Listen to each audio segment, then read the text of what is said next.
तो देखो यहाँ पे सपोज सी पॉइंट पे कोई चार्ज रखा हुआ है Q, और यहाँ पे एक P पॉइंट है जो कि C से R डिस्टेंस पे सेपरेट है। इसके बाद यहाँ से आगे कोई B पॉइंट है जिसपे कि एक स्मॉल पॉइंट चार्ज रखा हुआ है, और इसके बाद आगे कोई लाइन में इंफिनिटी लाइन पॉइंट है, और यहाँ पे कोई पॉइंट है A, और इस C से और इस B का जो डिस्टेंस है वो x है, और ये जो डिस्टेंस है B से A का, ये बहुत छोटा डिस्टेंस है dx।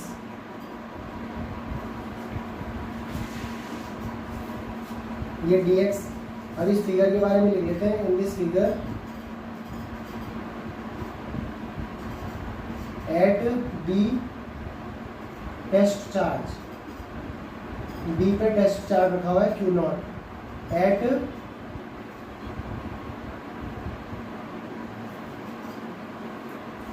C Q charge, positive charge रखा हुआ है C पॉइंट, ठीक है। P is small r distance from C या Q। देखो डायग्राम में क्लियर है, Q से r डिस्टेंस पे P पॉइंट है, ठीक है। And AB is small dx, AB का जो डिस्टेंस है वो बहुत छोटा स्मॉल dx है। And CB is equal to x, और ये C और B का जो डिस्टेंस है वो x है। तो देखो सबसे पहले हमारे पास वही जो हमने पहले टॉपिक में पढ़ा है, कूलम लॉ में हमने पढ़ा है कि जब हमारे पास एक चार्ज Q होता है, दूसरा चार्ज स्मॉल पॉइंट चार्ज होता है, और उनके बीच का डिस्टेंस x है, तो यहाँ पे हमको दोनों के दोनों जब पॉजिटिव चार्ज मिलते हैं तो यहाँ पे कौन सा फोर्स लगेगा? रिपल्सिव फोर्स लगेगा। तो रिपल्सिव फोर्स लगेगा मीन्स एक चार्ज Q है, दूसरा Q0 है, तो ये इसको आगे की तरफ भेजेगा, ठीक है। तो ये इलेक्ट्रोस्टैटिक्स जो फोर्स होगा वो इस तरफ होगा, रिपल्सिव नेचर का। तो इसको कैलकुलेट करने के लिए कूलम्स ने एक लॉ दिया था, वो होता है F is equal to 1/4 pi epsilon not. ये जो एप्सिलॉन नॉट है इसका मतलब ये सिस्टम कहाँ है? वैक्यूम या एयर में रखा हुआ है, और पहला चार्ज Q, दूसरा चार्ज Q0 बाई डिस्टेंस इसका x है, तो ये x² आ गया। तो मैं ये जो छोटा सा इस तरह से समझाया, ये इसी डायग्राम से है कि यहाँ पे Q चार्ज है, यहाँ पे Q0 है, तो जो फोर्स होगा वो आपका इस तरह से कैलकुलेट होगा। अब देखिए, अब ये जो B पॉइंट है, इस B से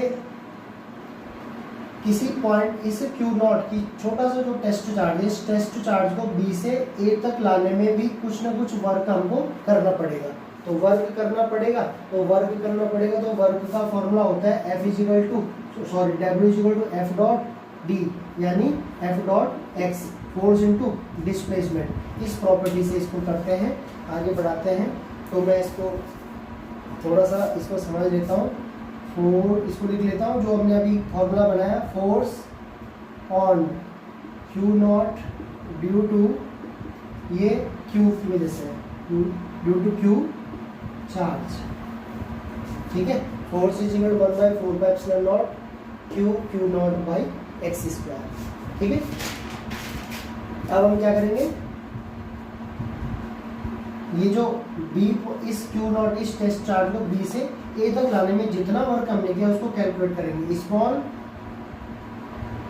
amount of work done to bring Q0 test charge from B to A point. इस Q0 चार्ज को B से A पॉइंट तक लाने में हमें जितना वर्क करना पड़ेगा उसको हम कैलकुलेट करते हैं। और उसको कैलकुलेट करने के लिए क्या करेंगे, देखो बहुत छोटा यहाँ पे डिस्टेंस है, तो वर्क भी क्या होगा? बहुत छोटा होगा। तो इसको लिख सकते हैं dW is equal to force into displacement यानी dx। क्लियर?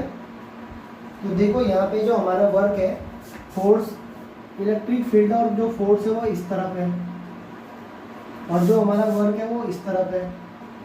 वर्क यहाँ पे अपोजिट डायरेक्शन में, वर्क की जो डायरेक्शन है वो अपोजिट डायरेक्शन है, तो यहाँ पे हम जो लेंगे वो क्या लेंगे?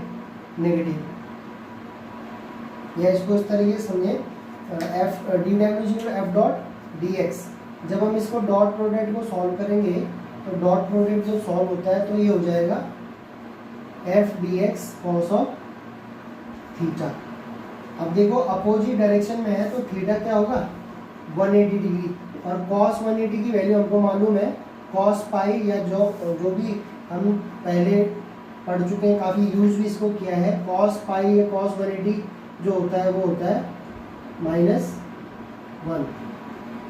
तो इसको यहाँ पे रखेंगे, तो जो small amount of work done हमको मिल रहा है वो मिल रहा है D W is equal to negative of F D X. ये हमारा सेकेंड इक्वेशन है। अब देखो ये पूरी लेंथ x है यहाँ C से लेके B तक।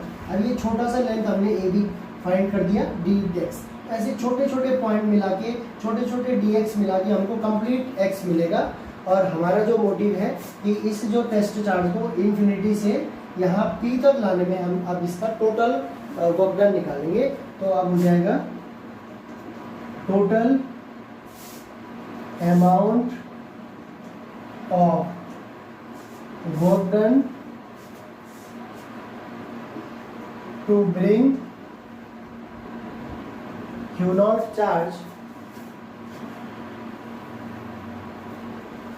bring it from infinity to P, infinity to P point।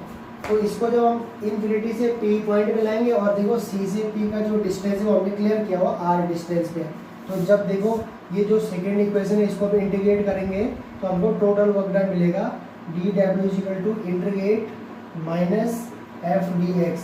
देखो इन्फिनिटी से उसको पी पॉइंट पे ला रहे हैं और इसका डिस्टेंस पी यहाँ से लेके यहाँ कितना है आर है। तो जो लिमिट लेंगे इसमें इन्फिनिटी टू आर। तो यहाँ पे देखो फोर्स हमने ऑलरेडी कैलकुलेट किया हुआ, फर्स्ट में इसको यहाँ रिप्लेस करेंगे और ये एक दूसरे का ये देखो इन्वर्स होता है, ये यहाँ से कैंसिल आउट होके वर्क मिल जाएगा। ये बाहर ले लेंगे इसको, फोर्स की वैल्यू है हमारे पास 1/4πε0 cubic Q into Q not.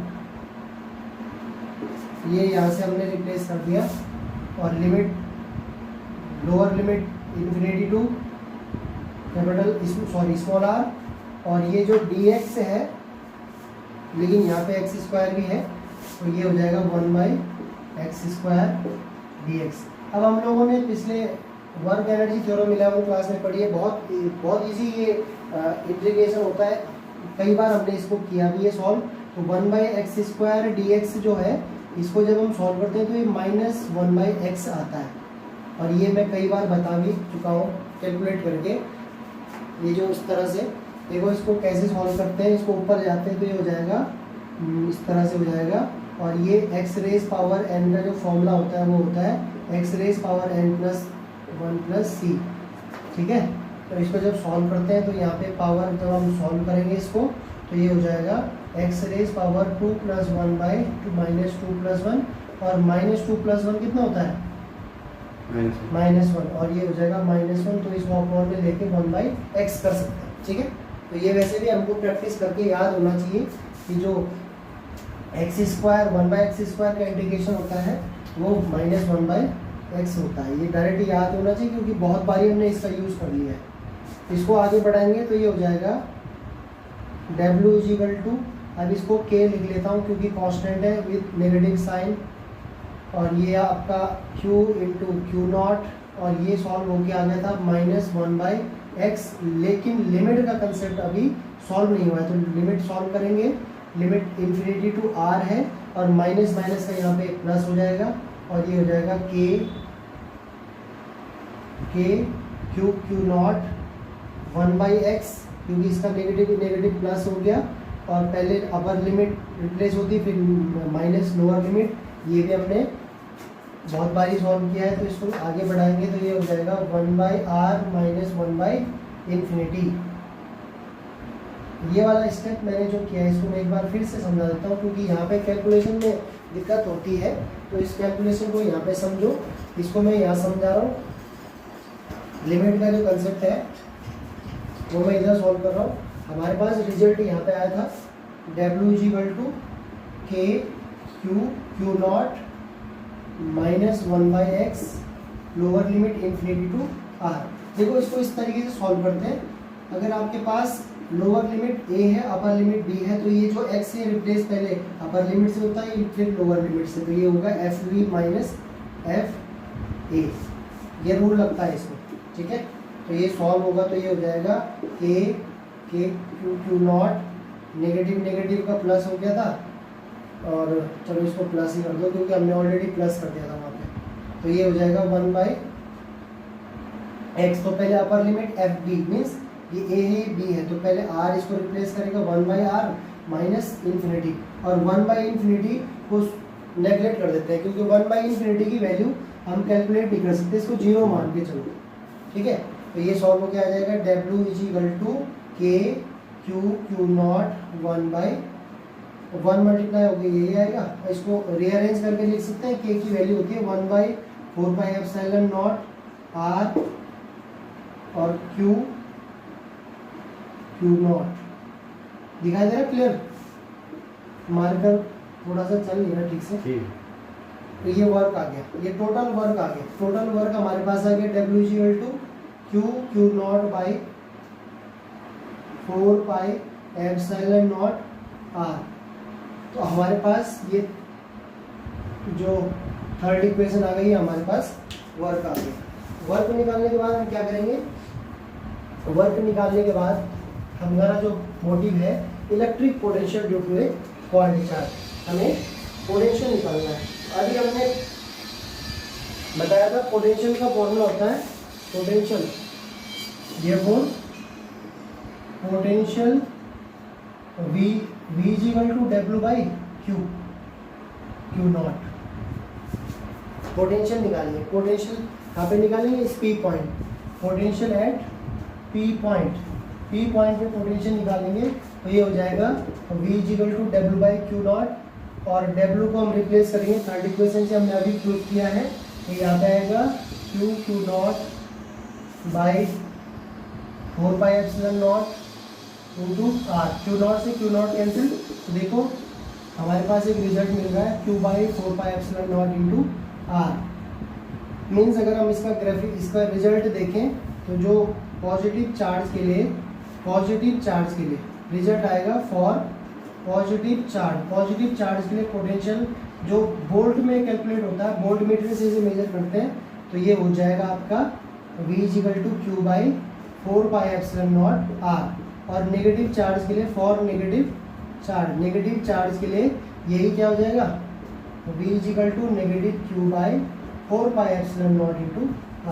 तो ये हमारा रिजल्ट है। अब इस रिजल्ट को हम यहाँ पे समझ सकते हैं, थोड़ा सा इसको और अच्छे से क्लियर समझते हैं कि जो हमारा रिजल्ट है यहाँ पे कांस्टेंट को छोड़ के क्या हमारे को मिल रहा है। तो देखो Q, तो ये जो पोटेंशियल होता है ये इनवर्सली प्रोपोर्शनल होता है डिस्टेंस के, मीन्स दोनों चार्जेस, एक चार्ज हमारे पास Q था, दूसरा चार्ज हमारे पास Q नॉट था, और R इनके बीच का डिस्टेंस हमने लिया है यहाँ पे।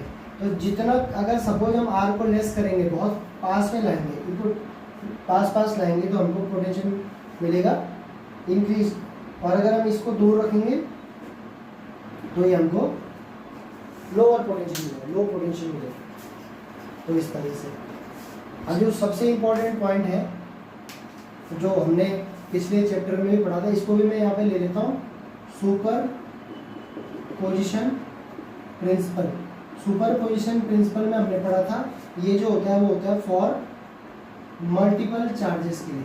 इसके लिए होता है मल्टीपल चार्जेस के लिए। सपोज हमारे पास कोई सिस्टम है, हमें P पे पोटेंशियल निकालना है, यहाँ पे Q1 है चार्ज, यहाँ पे Q2 चार्ज है, यहाँ पे Q3 चार्ज है, और यहाँ पे Q4 चार्ज रखा हुआ है, यहाँ पे Qn चार्ज रखा हुआ है। इसका डिस्टेंस R1, इसका R2, इसका R3, इसका R4, इसका Rn। तो हमें P पॉइंट पे पोटेंशियल निकालना है। तो पोटेंशियल कैसे निकलेगा, पोटेंशियल एट P पॉइंट। देखो कितना इंपॉर्टेंट पॉइंट है, पोटेंशियल जो है वो एक स्केलर क्वांटिटी, क्या है, स्केलर क्वांटिटी है। पोटेंशियल क्या है, स्केलर क्वांटिटी। तो इसका एल्जेब्रिक सम निकल जाएगा सीधे। एल्जेब्रिक सम मीन्स सपोज पहला चार्ज पॉजिटिव है, दूसरा नेगेटिव, तीसरा पॉजिटिव, चौथा नेगेटिव है। तो इसको इस तरीके से जब समझेंगे तो पोटेंशियल कितना आएगा, V1 + V2 + V3 + V4 + and so on Vn। तो यहाँ पे पोटेंशियल एट P आ जाएगा आपका 1/4πε0, सबसे कॉमन आएगा, यही फॉर्मूला लगेगा, और Q/R, पहले charge Q1 by distance R1, दूसरा नेगेटिव है साइन नेगेटिव आएगा Q2 बाई R2, तीसरा पॉजिटिव है साइन वही आएगा डिस्टेंस, इसको इस तरीके से समझिए, ठीक है। यहाँ से लेके यहाँ का डिस्टेंस R1, यहाँ से लेके यहाँ का डिस्टेंस R2, ये हम समझ सकते हैं। तो ये हो जाएगा R3 minus Q4 by R4 plus Qn by Rn। तो ये मल्टीपल चार्जेस के लिए सुपर पोजिशन लगा के हम इसको कैलकुलेट कर सकते हैं। सिंगल पॉजिटिव चार्ज के लिए formula V0 × Q by 4 pi epsilon R, यहाँ पे एप्सिलॉन नॉट ये इसको बताता है, ये सिस्टम एयर वैक्यूम में रखा हुआ है 8.854 × 10⁻12, और ये रिजल्ट नेगेटिव चार्ज के लिए यहाँ पे नेगेटिव आ जाएगा, और मल्टीपल चार्जेस के लिए ये सब ऐड होके कॉमन लेके इसको सॉल्व करेंगे। तो ये हमारा electric potential due to a point charge. अब सवाल उठता है कि हमारा जो फॉर्मूला है V = W/Q, ये जो हमारा फॉर्मूला है V = W/Q, इसका यूनिट क्या होगा? तो देखो वर्क की यूनिट होती है जूल, वर्क की यूनिट होती है जूल, और चार्ज की यूनिट होती है कूलम। तो जूल पर कूलम यानी इसी को हम क्या बोलते हैं? वोल्ट। अब इसका डायमेंशन फॉर्मूला निकालना है, तो वर्क का डायमेंशन फॉर्मूला होता है mL² T - 2, और जो कूलम होता है वो 80 होता है। तो इसका हम पोटेंशियल डिफरेंस का हम डायमेंशन फॉर्मूला बना सकते हैं mL² T - 3A - 1। तो ये इसका डायमेंशन है, ये भी इम्पोर्टेंट है, इसकी यूनिट है। तो ये हमारा इलेक्ट्रिक पोटेंशियल और पोटेंशियल पॉइंट चार्ज के रिस्पेक्ट में हमने पोटेंशियल पढ़ा। अब थोड़ा सा एक छोटा सा कंसेप्ट और है इसमें जो कि हमें समझना जरूरी है।